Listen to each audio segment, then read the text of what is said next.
So this is the first episode.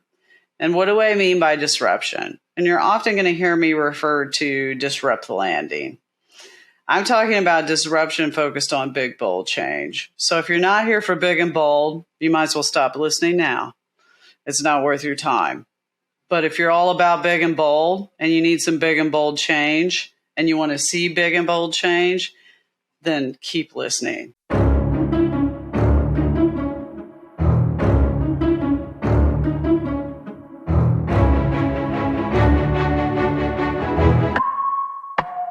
This is Disruption, a podcast about activating big, bold change. I'm Tracey Breeden. My pronouns are she, they. I'm a queer, radical leader and activist. I'm a public servant who puts people first.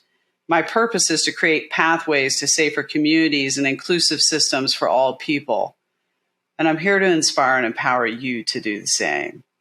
I'll share my own journey of disruption and talk to others about their disruption journey, resulting in transformational change in ourselves and systems and institutions of oppression.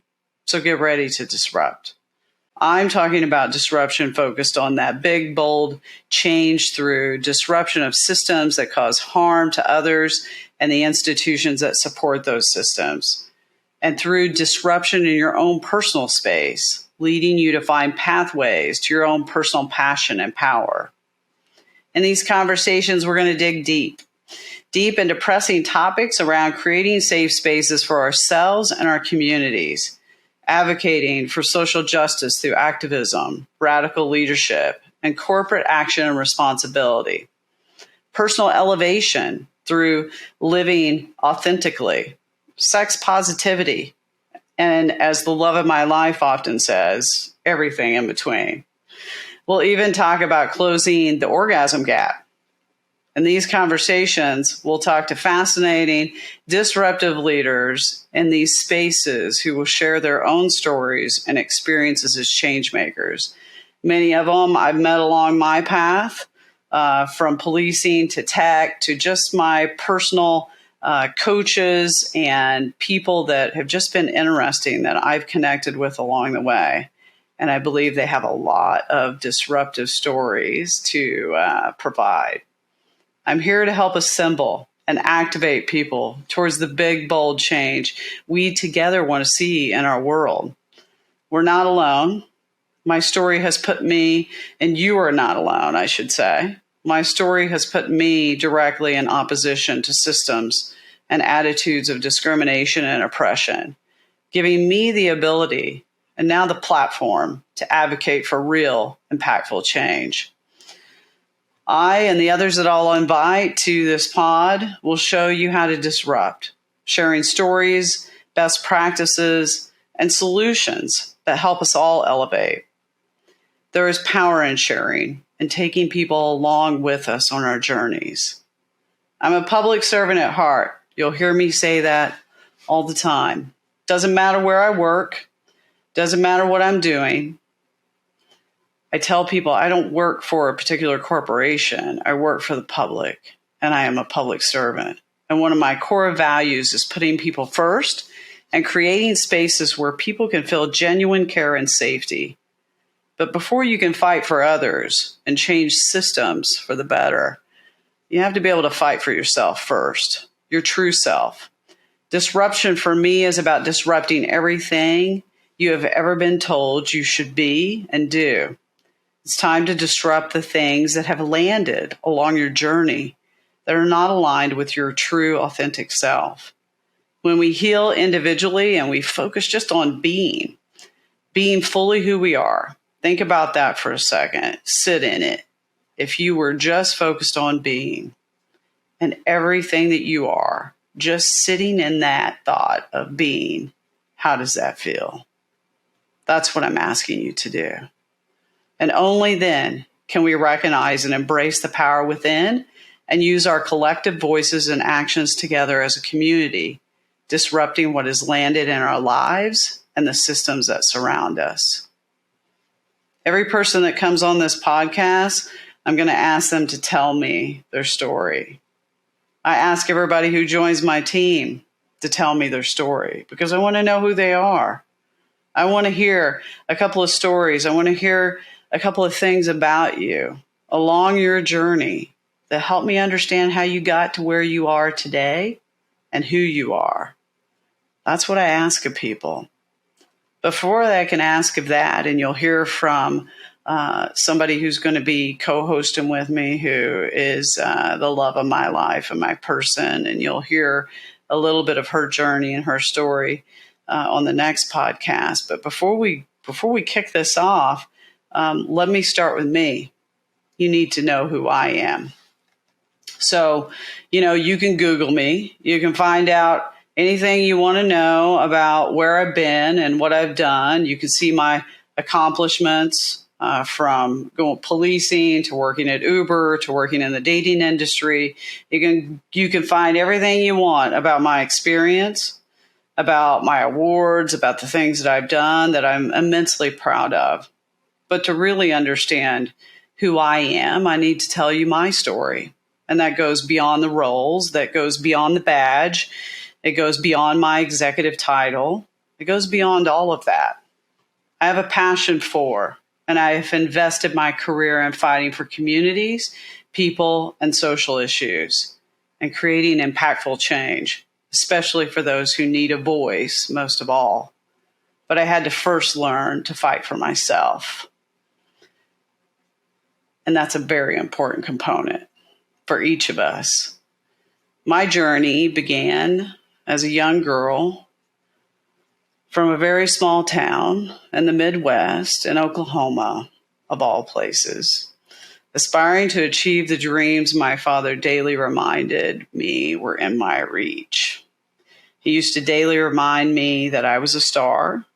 It was a nickname he had for me, that I was a superstar. And I'll never forget the times where he, when I was very small, would put me on his shoulders and look up at the stars, at the night sky, and he would point to the stars and he would say, "You're a superstar. See all those stars out there? You can be a star too." And he would remind me of that, but he also showed me that through words and action, how much he loved me and embraced me, as well as how much he loved and embraced his community. In our family, it was really important. There was an importance instilled of valuing people and helping others through action and inspiration, through giving to our community. And it was really a passionate spirit that was characterized by compassion, strength of character, and of course, lots of laughter. We always had laughter.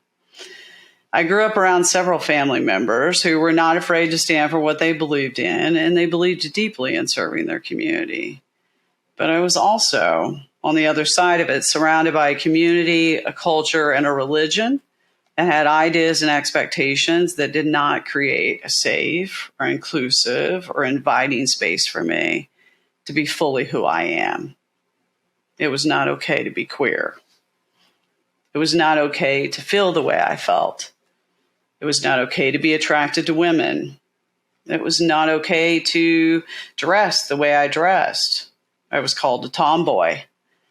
It was the term that I guess best fit back then. There were expectations and norms about what I should look like, about what I should wear, who I should be attracted to, and the actions I should take based on my assigned gender. What felt normal to me, what I struggled with many days, what felt normal was considered abnormal in the community, in the society, and the culture that I was a part of. I was encircled by attitudes and systems of discrimination and oppression. And I worked very hard to conform to those ideas and expectations of those systems in that society, in that culture, and in that religion. I grew up in a space where everything that I felt I was, that I felt deeply within me to the core of who I was rejected. And I worked very hard. I worked very hard to do everything I was supposed to do. I did good in school. I played sports. I did all of those things. I was the first person in my immediate family to go to college. I did everything I was supposed to do. I got married right out of graduate school. I lived that life. I worked with inner city youth. I worked with a church. I helped create a counseling program when I was just in my 20s. And I did everything I was supposed to be. I showed up very hard every day, working very hard to be everything I was told I was supposed to be, everything I should do, everything I should be. And I was deeply, deeply depressed. I would fight. You'd never know it. I was the happiest person on the outside. I would fight for people. I would fight for my community. I was always an advocate for people, but I couldn't advocate for myself. And I was so deeply caught up in the expectations and the ideas and the norms that encircled me. And it was a history within my family. I had 2 cousins who struggled with the same thing, and both of those cousins took their life. So it was also something you didn't talk about. You got married, you did what you were supposed to do, you checked all the boxes. And I saw the consequences of that for other people in my family and for other people that I was encircled around. I was asked to support people. I was asked even in one of my jobs with a church to help somebody who was struggling with being gay. That was the moment that I said no more. I would stand up for somebody else, but I couldn't stand up for myself. I then went into policing because I wanted to serve my community, still struggling with who I was, still struggling with my voice. But I would lay my life down on the line for somebody else. I would fight for communities who needed to be fought for. But I wouldn't fight for myself. And it grew more and more difficult to meet those expectations and those ideals. I had basically established who I was with my friends, with my family, with my community, all rooted in those ideals and expectations. And then came a day, and it was very early on in my policing career, that I just couldn't continue. And I was faced with a choice. I was faced with the choice of, after all that pain, after all that struggle, could I choose me over everything else? But I was so fearful of the harm that I would cause others, that I would cause a person who I was married to, who was like a best friend to me, who was a very good human being, the pain that I would cause him, the pain that I would cause his family, that was the thinking in my mind, that I would be responsible for that. The pain I would cause my own family. How would my friends see me? How would the community, how would everything that I had built up around me, how would they view me? And I remember sitting on my bed one night, and I took my gun out of my holster. And I just wanted to end my life because I couldn't bear hurting so many people. And as I sit there and I held that gun and I thought about how I would take my own life, something in me rose up and I decided that I would choose life. But if I was going to choose life, I would no longer pretend. I would no longer live a lie. That I would be fully and completely who I was, and I knew the risk that I was taking. I had no idea what that felt like. And I remember those moments. It was a hard choice to make. It wasn't easy. And in that moment, I decided to choose life.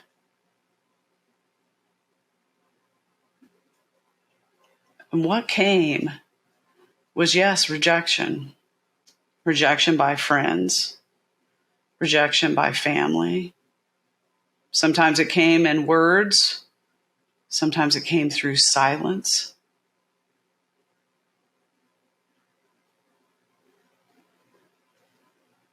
I lost everything, but I gained freedom and I gained my life.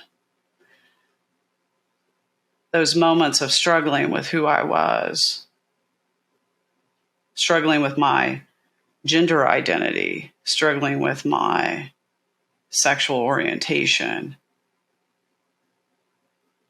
those struggles began to disappear because I chose me on that day.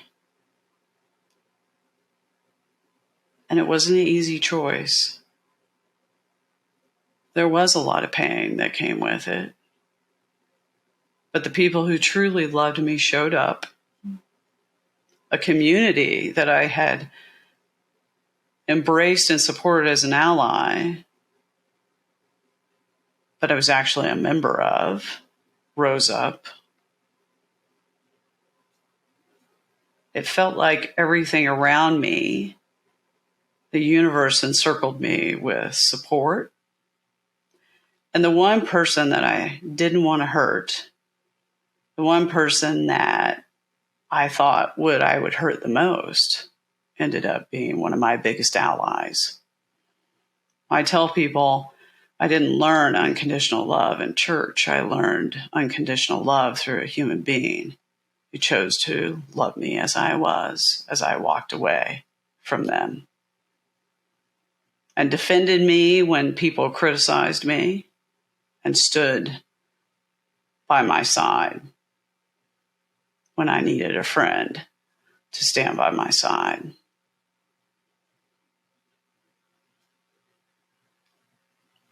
That's what we need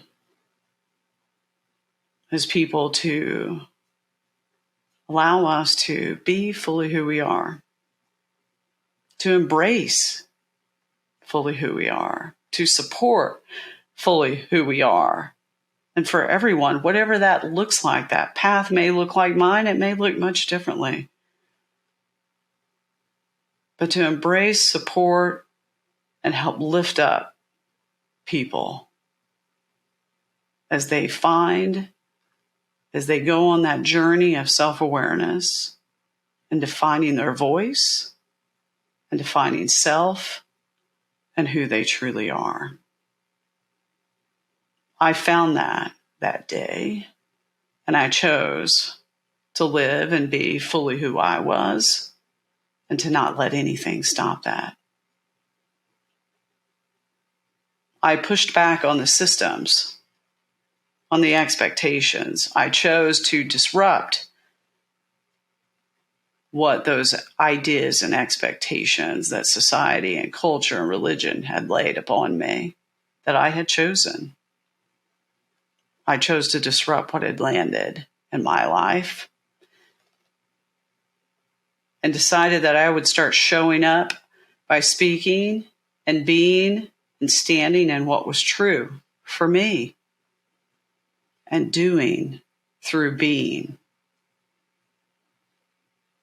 As a result, powerful things started to happen in my life. And I also felt the feeling of true freedom. I can't tell you what that feels like until you felt it yourself. I need allies in this space. When people are saying that people like me are abnormal, when there's laws in this country being stood up that violate basic foundational human rights, I'm asking you to show genuine care for me and for people like me. But that takes disrupting systems. Have you disrupted those expectations that are layered on top of you? Disruption begins with self and doing through being. And we're going to talk a lot about that on this podcast with a lot of people about what that looks like. Disruption for me went from there to finding my purpose and what broke my heart. It really helped form the approach that I have today when it comes to safety. And that was in policing. My nickname in policing was Tornado, if that tells you anything. I like to disrupt. And I like to disrupt on behalf of people. I found my purpose and what broke my heart in policing. I realized the need to elevate the voices and stories of victims and the most marginalized. And that by doing that, I would create safety for everyone. I found that purpose. I found my purpose and what broke my heart.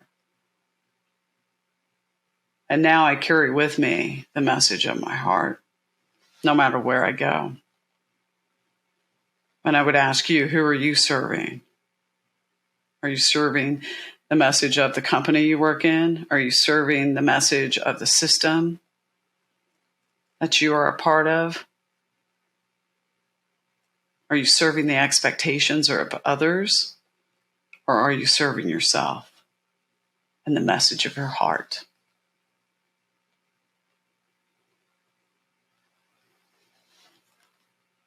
Because I took that approach and I went on this journey of self-awareness and I found my voice and I began pushing back, challenging, and not being fearful to question systems, the universe just picked me up and plopped me right in the middle of Uber and tech.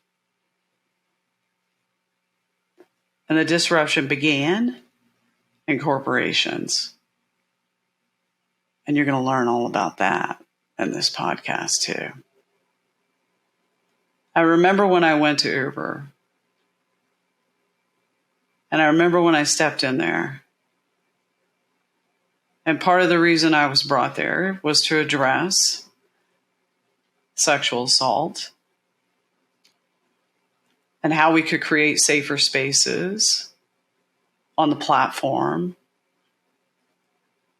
and for people who experience something that women and non-binary people are faced with and men are faced with on a very regular basis. It's happening every day. And as I walked in there, I thought, if I could only get them to care about this issue, gosh, think about the impact we could have in society and on the culture. What I realized is that I had to do more than just try to get them to care about it. There's other things that people care about and that corporations care about, like revenue and other things that are important, and I totally get it. But I was known for a quote there that if we don't care about the one, how can we convince the millions that we care? And through the help of some wonderful leaders and colleagues that I worked side by side with, really was able to identify champions for change. And I learned the business and they helped me learn the business. And I learned how to build a business model and solutions for safety for social change and how to operationalize that and weave it into the design of an organization. Worked with so many amazing people, and you'll hear about some of those stories.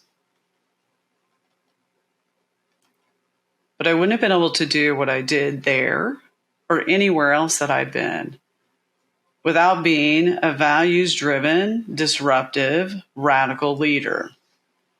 Creating an environment where inside and outside the corporation, people feel valued and they feel safe. It's very much connected to my vision and how we build, how we create safe spaces for women and people of color and traditionally marginalized communities. If we create safety and inclusion for them, we create it for everyone. Leading from a creative and resourceful space rather than a fearful and reactive space. Inspiring champions and identifying comets along the way. We did it, and we can do it, and we can continue to do it beyond those walls. Empowering voices. We created safety along the way.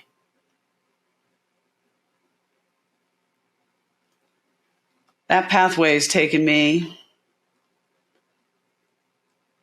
along a pathway of self-awareness. I tell people one of the greatest things, one of my greatest learnings in my 30s was self-awareness. In my 40s, it became self-reflection and learning the power in slowing down.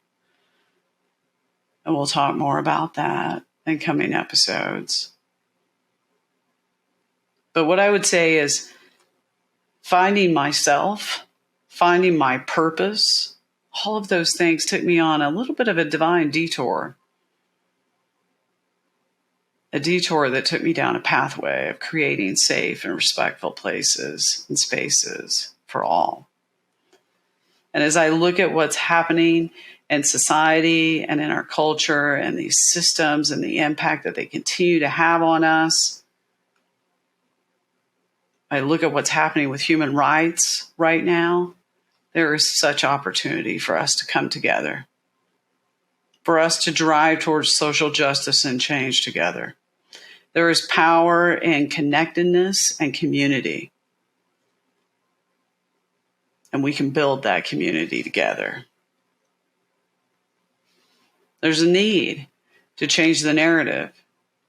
There's a need for community and collaboration across corporations, across organizations. You're going to hear about that coming up in the next podcast. It's time to rise up. It's time to rise up around big, bold actions you can take in your own personal elevation and on behalf of others. No matter where you live, no matter where you work. I'm going to take you on that personal and professional journey along with others. And as you heard at the beginning, we've got some good topics to talk about how we disrupt.